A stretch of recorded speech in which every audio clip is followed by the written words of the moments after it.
Good afternoon on Monday, June 23rd, 2025, to the Administrative Committee. To my left is Drew Davis. To my right is Gina Teruscio. Welcome to everybody. Let's go ahead and get started here on our regular agenda. The first item on the agenda is the approval of the Administrative Committee minutes from May 27th, 2025. Any comments, concerns, questions? I believe Sandra covered for me on this day, but I did read and I played a city councilor on TV. Nice. But I do approve of the minutes. Likewise. And likewise. So great. Item number 2, the consideration for the Latah County Library District lease agreement with David Schott. Good afternoon, David. Hey, Bryce. Hi, David. Well, good afternoon, everybody. Thank you for having me this afternoon. So again, this is the consideration of the Latah County Library District lease agreement. Just some introduction here. The City of Moscow and the Library District wish to continue their longstanding lease agreement. This property is just kitty corner to us right now over at 110 South Jefferson Street, the Moscow Library. It's a lease agreement exclusively for library operations. The proposed 10-year term would begin the beginning of our fiscal year, October 1, 2025, and extend for 10 years to our end of the fiscal year in 2035. So a little history. The site has served as a community as a library since 1906 when it was purchased by the city for this purpose. The city applied through the Carnegie Corporation for a grant to construct the library in the amount of $10,000. And they had done that. And so the city managed the library operations until the district was formed in 1979. And then they began managing the operations. So the city owns the property right now. The city owns it, district manages the operations. So then we get out to 1982, where the construction began on a major remodel and expansion of the original building, doubled the square footage of the building. And so you can see in the picture in the upper right, we've got the Carnegie section of the library, and then we've got the newer 1980s section to the left. The renovated Latah County Library opened in 1993, featuring the Carol Ryrie Brink Reading Room, which my kids love, and it was really intended to be for kids. So, and then in 2004, again, library started taking over 1979, but we formalized the agreement with the city and the district in 2004 in basically 10-year terms. And so the most recent lease began on October 1st, 2014 and expired last September. But to allow time for negotiations for our next 10-year term proposed lease agreement, City Council approved an extension for a year that expires the end of September of this year. So within the lease agreement has some minor edits, including clarifying language. For example, it just in the previous lease agreement, it had irrigation system. We delineated at the double check, library, city, that type of stuff. So, and then we also added a different section, major improvements. So within the existing agreement, we've got major repairs and minor repairs. This is new, major improvements if the library district had wanted to do a renovation or expansion or something like that. So we thought it would be pertinent to have that in the agreement. They pay us $1 a year, and so we'll invoice them shortly after the fiscal year for the use and occupation of the library. With that, I'd be happy to answer any questions or comments. And we do have April Hernandez here, the executive director of the library district. If you got any specific questions for her as well. Drew or Gina? I appreciate the proactive nature of this, should there be any discussion. And I also, 2035 sounds like a long time from now, but we'll probably all still be at the library at that point, going to the library. So I don't have any questions. I'm in favor of it and happy to be part of approving it. Yeah, great. Drew? 10 years. It's weird to think in 10-year increments, but yeah, I'm glad. Beckham will be out of high school, huh? He'll be working, hopefully. Yeah, so a couple just questions as I and I don't know who to make the questions out to. So I understand it's $1 a year type situation. For repairs or anything, is that in the contract? I didn't dive through the minutia of the contract, but that's on the library or city. How does that Within the agreement, it's designated major repairs would be on the city. That's going to be something structural, plumbing, some major items within the building. Minor repairs would fall on the district. That's going to be, I can look it up for you. Doing New windows, Yeah. carpet, things Yeah, like that. you're welcome to come Yeah. up, April, if you'd Come like. on up. Yeah. Interior all right. finishes. Yep. Cool. Nope. That's all I need to know. That's my assumption, and it was correct. So, I like libraries. So, Great, and I just echo what Gina and Drew have said, and I don't think I have any new pressing questions, seeing that we saw this last year, kind of in preparation for this, and it's just exciting to know that we continue this partnership for another decade. So, yeah, great. Anything Can we else? consent this? Yeah, let's consent this. Cool. Thank you, David. Thank you very much. All right. Do you want to stay close, David, and will. tell us about the consideration of the 1912 Center third floor development concept? And Ginny, you're welcome to I'm join us. coming. I like it. She was you dancing were for ready. a moment there, Yeah. so we should let her do that. Use this my spot. You betcha. just so Accepted. my other two folks up here know, I will be recusing myself from this conversation. I have a conflict of interest. Great. Thank you, Drew. Figured that much when I was reading through the packet. Oh, it can't be just filling the screen. Rats. Well, we can't make this any bigger. We don't think it's a PDF plus. Oh, well, there you go. That's good and nice and out of focus. Woohoo! Will that work for you, Jenny? Yeah, it's good enough for farm use. Once again, thank you for having us this afternoon. Jenny Kostroff, Ginny. welcome her again. She's been here numerous times in my career with the city of Moscow. And so she'll be walking us through a summary of the conceptual schematic design for the third floor of the 1912 Center renovation project. And with that, I'll turn it over to Jenny. Yes. So we have contracted with Knit Architects. There might be somebody in the room that knows something about that, aka Drew Davis. But this is our concept for the third floor. And if it seeks, I'm seeking your approval for this concept so we can continue to move this project forward. So we'll go through what we've got. This is our third floor. It's about 10,000 square feet of building. And currently it has, this is a slope that comes down because the ballroom was originally designed with a theater space that sort of sat in this spot. So we have a sloped floor that was designed into the building. So there's nothing bad or dangerous there. It's just designed into the building. So we need to level the floor, and then in the thinking of the spaces, we've come up with 4 really great community additions. The culinary lab is this piece on the east end of the third floor. This would feature a beautiful farmhouse table with chairs around it so that individuals can sit and eat a meal that they have made in this community kitchen. The culinary lab would then have 3 workstations, and we've already even redesigned this to not have stools around it and to become a 4th working culinary kitchen, so that if someone as a chef from a restaurant comes in and wants to work in a kitchen space, this would serve the most like a kitchen space in a commercial kitchen that's a restaurant. And then we've got these nice workstations, and each workstation would have its own things like a small fridge to have needed resources right at the workstation. There would be box hooding over these so that you could have induction burners, but you could also remove those and work like dough or pasta or you name it. So really big workstations that would also allow for plating for a larger event that would use the big ballroom. So you can use it for a catering kitchen. You can use it for Moscow farmers market vendors that need to cook and they can cook together. Whoa. And so things like that can happen. And then in the back, we'll have fridges and our scullery area. So dishwashing. And this right here is a nice tall wall that would block off this section for some sound. But remember, we've got windows all the way around this space. So it's got lots of beautiful natural light. So we will have herb plants growing in this space that can be used in the kitchen. And it's going to be really awesome. Everyone's going to want to hang out in our kitchen. They're going to want to have their friend parties and their cook-offs, and they're going to want to cater things. It's going to be so fun, and we're going to teach people how to cook. So it's going to be a good thing.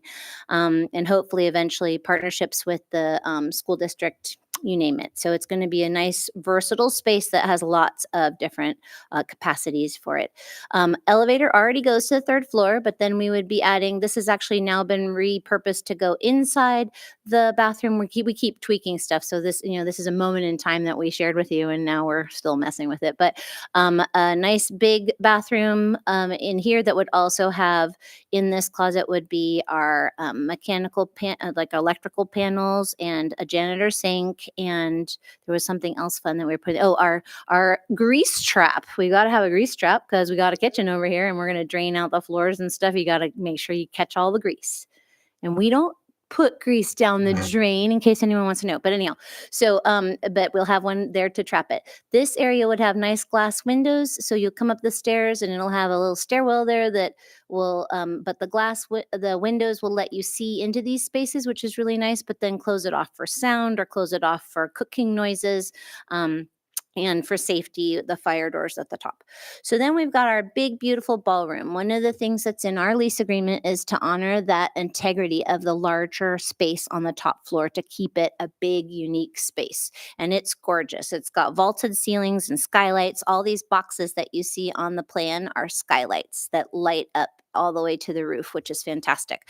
Huge amounts of light in that space. It's absolutely gorgeous. And we're going to put benches along each side of the room so that there's automatic purse dump points for people that are setting up in the space, because we all know that everyone that carries anything wants to set it down not on the floor, but not on the table that you're setting up. So you want to kind of put it on a bench. So we've got benches along those walls, and we'll have heating and cooling coming underneath the benches so that it's at people height, which is really nice. And then we'll also have additional cooling that would happen across the room to help create good cross breezes. Meanwhile, all these windows open, so we have lots of beautiful fresh air that can come into that space. Again, a little sort of anteroom arrival point that would have glass windows here so that you can close it off for sound. But remembering, this is your only elevator to the third floor, so access across the space will be an important part of the equation. And we will be talking to anyone that rents the ballroom to make sure they know anyone that needs access to the the west wing. This is east. The west wing of the building would have that ability to come across the room. Good storage for tables and chairs, and also dishware. We're actually talking about putting a little hutch here to have dishes in between the kitchen and the ballroom space, so that we would have all those beautiful Han rental dishes put into a nice china cabinet. Yay, that it's like right there. Bathrooms on this side. So we'll have individual use bathrooms so that everyone has their own private space to use a bathroom, which I think just creates dignity among everybody. So there you go. And then this side of the facility will have 2 fun rooms. The studio space, which is going to be a space that has this little nook. You would walk into this space here that has the benches, and you can dump your things and do a yoga class in there, or you could do a Tai Chi class in there. It'll have wood floors that it already does have. They're from 1912. Lots of beautiful light, but then a nice solid wall along that side, so that if you were doing those handstands, you want to kick against a wall. People always love doing that, so that's important. But the studio space, again, thinking about who would use a studio space, people who are able to climb all the sets of stairs to come to the third floor. That's great. So then we put the studio on the third floor. The Sky Lounge is an incredible view of Moscow. So all these windows look out over Moscow, down across over to campus. You can see the Hello Walk during the winter when the trees aren't all full, so you can see all the way to U of I. Really important that we have that space available to the whole community to use. So creating a lounge space that people could rent to have gatherings of friends and just sort of informal, fun evenings. Or if you wanted to have a dinner, that you would use tables in the studio and then come across to the Sky Lounge to relax afterwards and just sit around and talk. But the beautiful part in looking out and seeing all of Moscow is it reminds us of why the 1912 Center exists in the first place, because it was built as the high school to be a place for professors who are moving to town because of U of I's students to finish high school to go on to college. So having that view out across to the campus is really important to remember where we've come from. So that lounge will be just a gorgeous place, and anyone can rent it, and it'll be a real reasonable $25 an hour, hopefully still, when we get it up and running. So that's our picture, and you can ask all the questions you want. I do have some questions. Yeah. The fabulousness that is the culinary lab, does it replace the kitchen on the first floor? No, it's an addition to. This ballroom will actually, I mean, technically it can have more than 200 people, but Jenny likes a nice 200. So 200 person event. And if you need a dining space for that, like if you're having a wedding for 200 people indoors in the winter, there's your kitchen to do the service for that. The Great Rooms kitchen is barely able to handle the great room service. It's a smaller, cozier space, and it does serve the senior meal regularly. But the culinary lab would allow us to do things like produce more frozen home delivered meals, for example. So you'd have big counter space to be able to put meals together and get those all done at once, to do home deliveries for seniors, for example. So it's adding value to what we have in the community, because the Great. fairgrounds gets booked out for their commercial kitchen space. And I know, like, I get calls from farmers market vendors all the time looking for a place where they can just get their products together to take them to Absolutely. market. So multiple workstations where there's good storage for with lockers. So underneath our plan right now is to have this turn into a sort of double-sided cabinet situation, like the cabinets here and cabinets here, where you could have a locked section of cabinetry for people to have supplies that are regulars in the space, so they Yeah. can have a set time and use the space. But it also doesn't preclude, like, I mean, save for certain aromas and flavors, you would want to try to match your baked goods people with your baked goods people, probably, rather than, here's your fine curry, and then it goes with like, but I'm making pies. So I don't know. So like you'd probably want to make sure they're compatible, but otherwise like making sure we've got more capacity.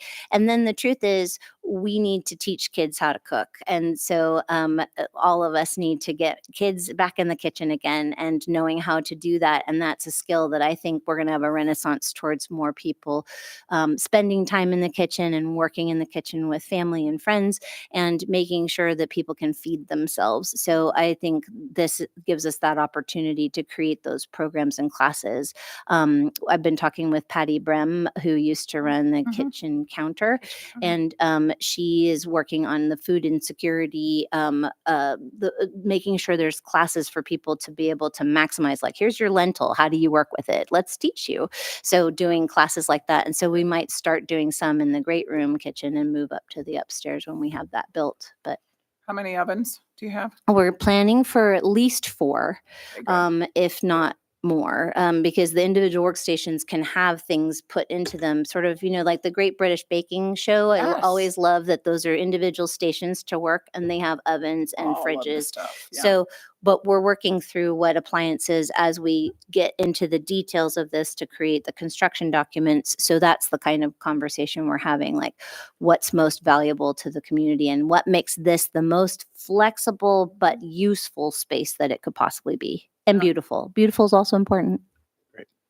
Awesome. Yeah. I think the British Baking Show should donate some of those Don't you think? I love Those this to ovens that us. the door goes underneath the oven. Oh, proofing ovens. Yeah. Maybe there's some grants available. Yeah. Mm. everyone's going for those grants. Like if there's grants right now, everyone's going for them. Jenny, I'm curious. Gina, did you?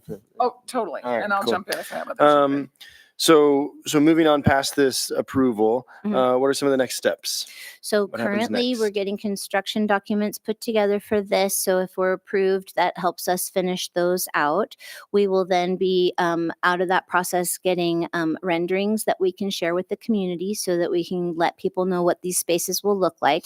We're having fundraisers starting in August and September, but with the understanding that right now fundraising will be a slower process.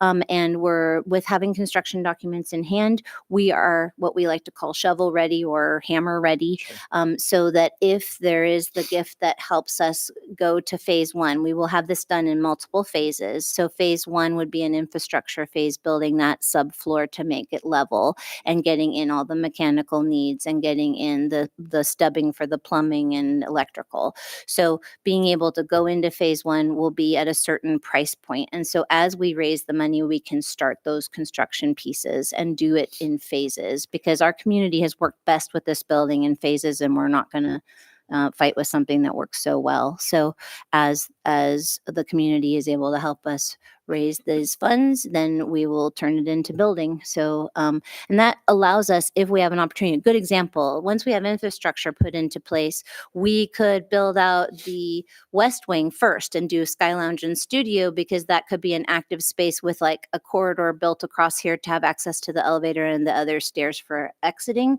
But you could build out those spaces first. Or if you had a demand from, say, there's a school district has an opportunity to do career and technical education programming, and if we build out the kitchen and maybe there's a donor that wants to be a sponsor for the kitchen space, so that could be first, and we could cordon it off. Like this could be a safety emergency exit, and this piece could be built. The ballroom will probably be the last thing built, but honestly, if all the dancing people in town came to me and like, we have to build this first, like we might build that first. But the infrastructure allows us to go any direction that the community is driving that conversation. And so it'll be really exciting because it opens it up to say what's needed next, and then we'll do that. So Great. yeah. Cool. That answers my question. Anything else, Gina? I just appreciate the drawings.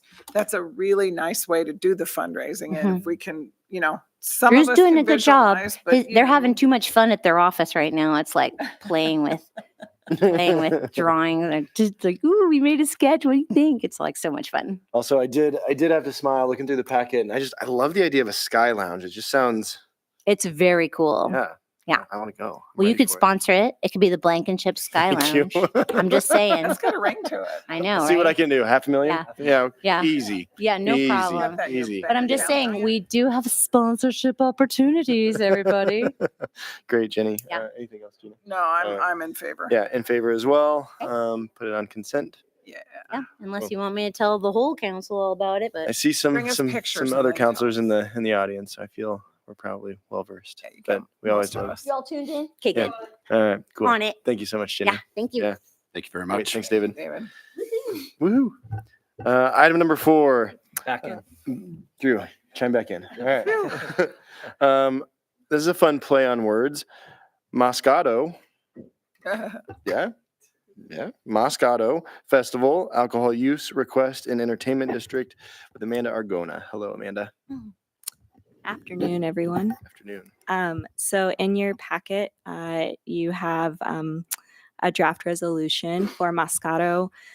That one took some use to, like Moscoberfest. Festival alcohol use request in the entertainment district. It's pretty standard operating procedure. I did note in the description a slight typo. New event to the entertainment district with the applicant intending for the event to be hosted annually. Technically, it's second time around, That's so what I thought, too. relatively still new, but they're on their way till it being actually annual. So this is its second year being hosted. But the event was approved March 10th. It took us a while to get here. We had some other events that we had to get before committee and then council, but they are requesting a temporary suspension of the open container law by resolution. I'm happy to answer any questions about the process. I did inform the applicant that they were supposed to be at this meeting. Should you all have any questions about the event specifically that are not addressed in the attachment in the resolution, but I don't believe they're in the audience. So Drew? Still thinking about it. Okay. I did have a question, and I think it's just it's maybe a memory thing, but don't we normally have less than up to 3 beer and or wine vendors? I thought we had one. no. So for the entertainment district, with the resolution, we put the maximum amount of alcohol vendors that they can have.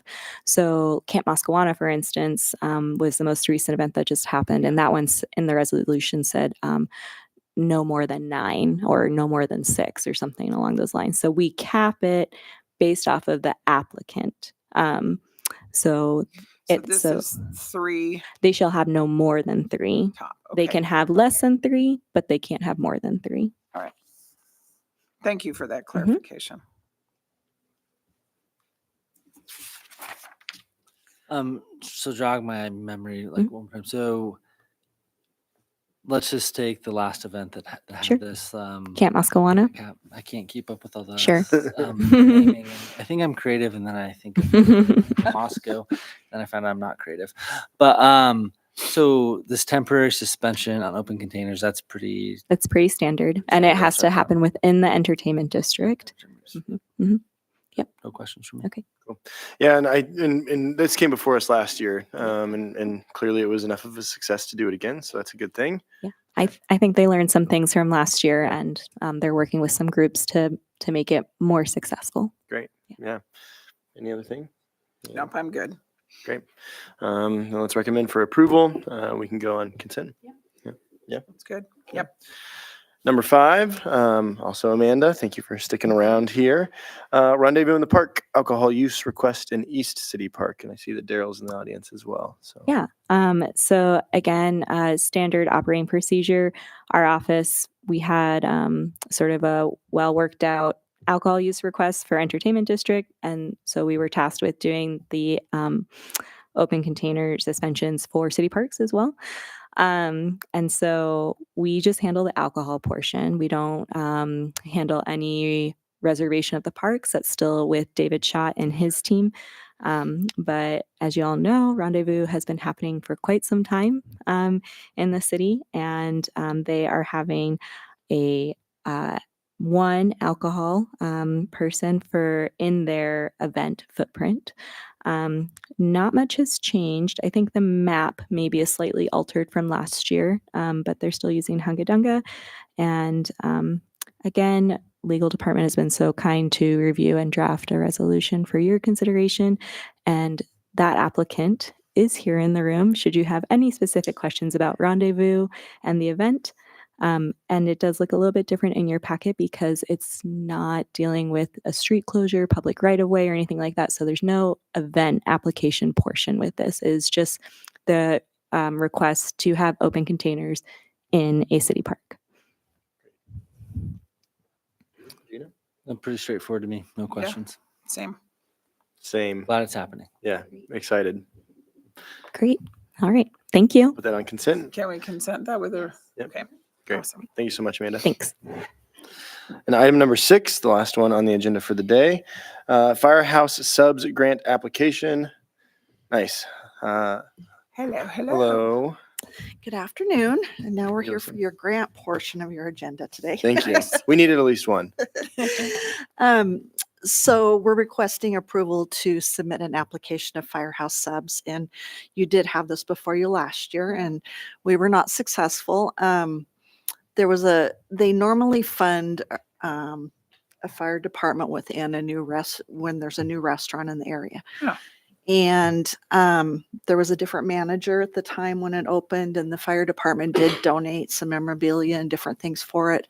There was a change in staffing, and for some reason it didn't get communicated that our application was within the 600 that were submitted. And so we're going to work through this again this year. This is an organization that, purchase equipment for fire departments all over the nation. And it's a very good program. We did apply last year for extraction equipment. However, we were able to get that funded through another program. So today, and I'll let Dan explain to you what the equipment's used for, we're looking for funding to build on that same equipment and some additional equipment for the fire department. We're requesting not to exceed 20,000 on this application. That's kind of the cap for this program. And there is no match. And the portal opens up at I think it's 7 a.m. our time. And Okay. so I'm logged in and ready. They only accept 600 applications is what it's Wow. normally Yeah, been. nice. And so I'm ready to roll. Everything's saved on my desktop and easy access. And so we're hoping that we'll be successful this time. So we're trying it again. And I think Dan's had a little more interaction with the folks that run the Firehouse Subs restaurant here and can share with you the use of this equipment that we're requesting. Right on. Start off, my apologies. I don't bring the energy that Jenny brings. I am just as passionate, just not full of energy. like Nobody. No, Jenny. yeah, no, I don't know if Level, anybody. I does. love Jenny. Yeah, I don't know if anybody. With that, I do have some experience with Firehouse Subs in my prior department, and they do like to fund departments and new communities that they've put in. So, and it was a very unfortunate event. So it is very competitive, but we do have high hopes that with the support of the manager, what we were lacking last time was there wasn't that letter of support for the Mhm. manager. Wasn't they didn't want to give it, it just was not Yeah. a document Complete, produced yeah. in a timely manner. So we're trusting with that. And as was mentioned in the process of this, some good things did happen.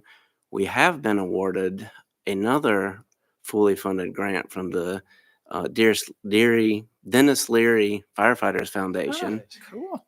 that purchased 2 of the 3 pieces of equipment that we really need to replace. We have 2 rescue vehicles in our city that were equipped to do all types of rescue.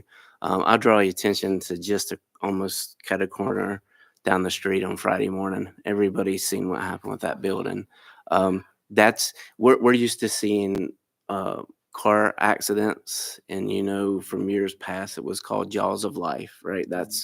These tools have been in existence for a long time, but the technology has gotten better and better, more efficient, lighter weight, and we still carry on one of our 2 rescue vehicles very antiquated.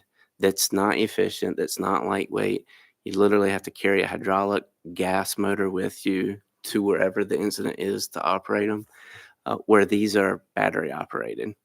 So, the technology, even in the construction world, has gone to battery operated everything. So the Leary Foundation has obligated themselves to purchase 2 to 3 pieces of this equipment. So we're hoping that Firehouse Subs grant will be successful. We'll provide the RAM. That's one of the 3 parts that is needed. And then in addition to that, over the years, the city's been so gracious in buying us new fire apparatus. With our relatively new 3 fire engines, we've been replacing the equipment on it. And the same thing, part of what we do primarily in fire situations is control the airflow. And on each one of those engines used to be a gas operated large fan that we would use.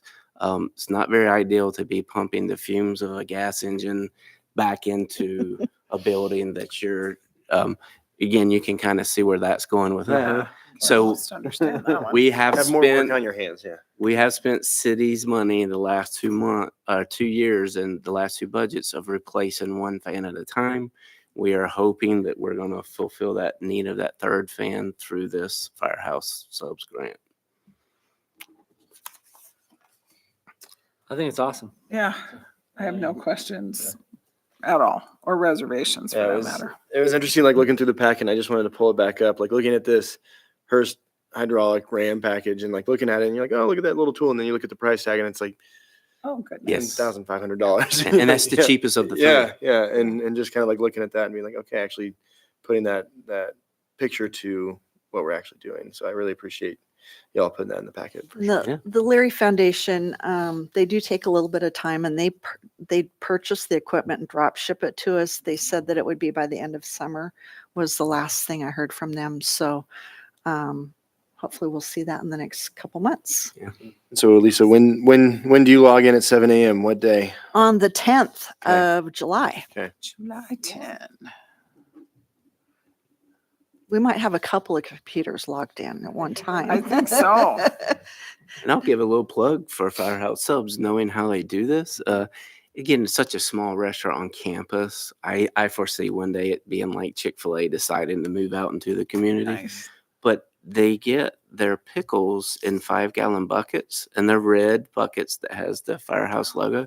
Well, they empty the buckets and they have nothing to do with them. So they sell them to the community as the fundraiser. So literally, Oh, I love these funds that. are coming from the sale of the pickle buckets. Is how Nice. they do that. I did not It's know pretty that. unique. That is not on the website. Yeah. Very, very green of them. Yeah. That's a good So Oh, get interesting. extra pickles. Yeah. Yeah. And buy a bucket while you're And then you there. fill it full of money and return it. Extra pickles. The nuance of local government with pickle buckets. Yeah. at play. Cool. Thank you for yeah, that. That's great information. Yeah. Oh, what a fun one. And are we okay to be on the consent agenda with this one? I think so. Yeah. Okay. All Yeah. right. Thank you very Great. much. Thank you, It's a Lisa. Thank you, cool Dan. story, but Appreciate it. yeah, Great. Anything else, Drew, Gina? Got nothing. me neither. All right, well, let's adjourn at 4:35 on the dot.